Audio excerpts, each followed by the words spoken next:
Sakazuki o mas kilala rin sa tawag na Akaino. Bago maging isang Fleet Admiral, si Akaino ay isa munang Admiral ng Marine. Nung magretiro si former Fleet Admiral Sengoku, ang gustong pumalit ni Sengoku sa kanyang posisyon bilang Fleet Admiral ng Marines ay si Kuzan, subalit ang gusto ng world government at ibang opisyal ng Marine na matataas rin ang posisyon ay si Akaino ang pumalit sa kanya.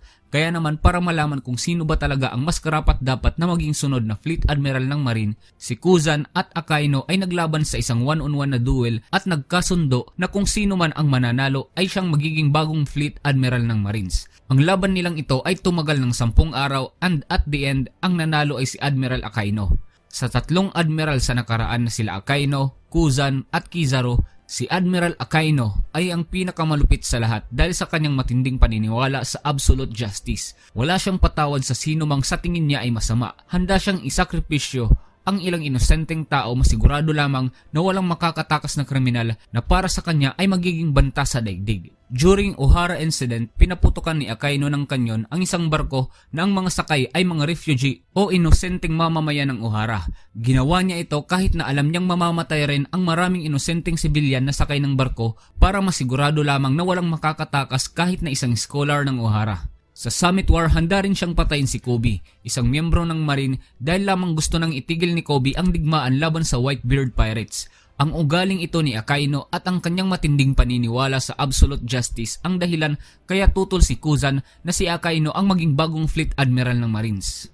Ayaw ni Kuzan na magtrabaho sa ilalim ng pamumuno ni Akaino, kaya nag-quit si Kuzan sa Marines nung opisyal nang itinalaga si Akaino bilang bagong Fleet Admiral. Anyway, taglay ni Akaino ang Mago-Mago no Mi, isang Logia-type devil fruit na nagbibigay sa kanya ng kakayahan na lumikha, kontrolin at mag-transform sa isang magma kahit kailan man niya gustuhin. Sobrang lakas ng devil fruit na ito, nagawa ni Akaino na permanenteng baguhin ang klima ng Pankazard, ang isla kung saan sila naglaban ni Kuzan sa loob ng 10 araw. Sinasabing ang magma devil fruit ni Sakazuki ay may mas mainit na properties o temperatura kumpara sa fire devil fruit ni Ace. Kaya nagawa ni Sakazuki na ma-injured at mapatay si Ace during Summit War kahit na si Ace ay isa ring Logia type devil fruit user. Subalit para sa akin, sa tingin ko, either sinamahan ni Akaino ng haki ang kanyang atake o sadyang malaki lang talaga ang agwat noon ng kapangyarihan ni Ace at Akaino kaya na-injure ni Akaino si Ace. Nasabi ko ito dahil kung isi-search kasi natin sa internet kung ano ang mas mainit, apoy ba o magma,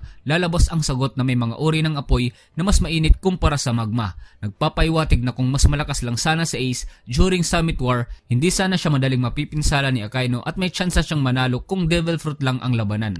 Anyway, hindi ko sinasabing mahina si Ace mga ka-anime. Ang gusto ko lang i-point out dito, may posibilidad na ang devil fruit ni Ace na Mera Mera no Mi na ngayon ay taglay na ni Sabo ay may ilalakas pa at magagamit niya ito para malabanan si Fleet Admiral Akaino pagdating ng Final Saga o Final War against World Government at Marines. Di lang ako sigurado kung si Sabo ba talaga ang lalaban kay Akaino sa Final War, pero at least if ever na sila ang maglaban, masasabi na natin mga ka-anime na gamit ang devil fruit ni Ace, may tsansa si Sabo na matalo si Akaino kung magagawa niyang magamit o mapalabas ang mas mainit na klase ng apoy ng Mera Mera no Mi, apoy na mas mainit kaysa sa magma ni Akaino.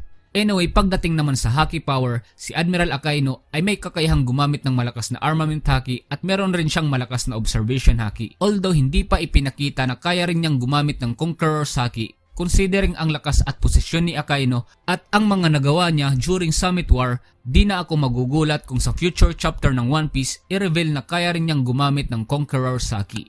Way back 2012, sinabi mismo ni Oda na sobrang lakas ni Akaino. Kung si Akaino daw ang protagonist o bida sa One Piece, kaya ni Akaino tapusin ang kwento ng One Piece sa loob lamang ng 1 taon. Base sa statement na ito ni Oda noon at kung gaano kahalaga ang haki power sa mundo ng One Piece, especially Conqueror's haki para maging isang hari o isa sa pinakamalakas, obvious na kaya rin itong gamitin ni Fleet Admiral Akaino. Nga pala, di ba kahinaan ng goma ang magma o apoy? What if ang maglaban sa Final War ay si Fleet Admiral Akaino at Luffy? Kaya bang makipagsabayan ni Luffy kay Fleet Admiral Akaino? Well, since nakita natin na kaya ni Luffy na suntukin ang magma dragon form ni Kaido at makagawa ng malaking pinsala kay Kaido without making physical contact gamit ang Advanced Armament Haki at Advanced Conqueror's Haki, masasabi kong may tsansa na si Luffy ngayon na may paghiganti si Ace at matalo si Fleet Admiral Akaino.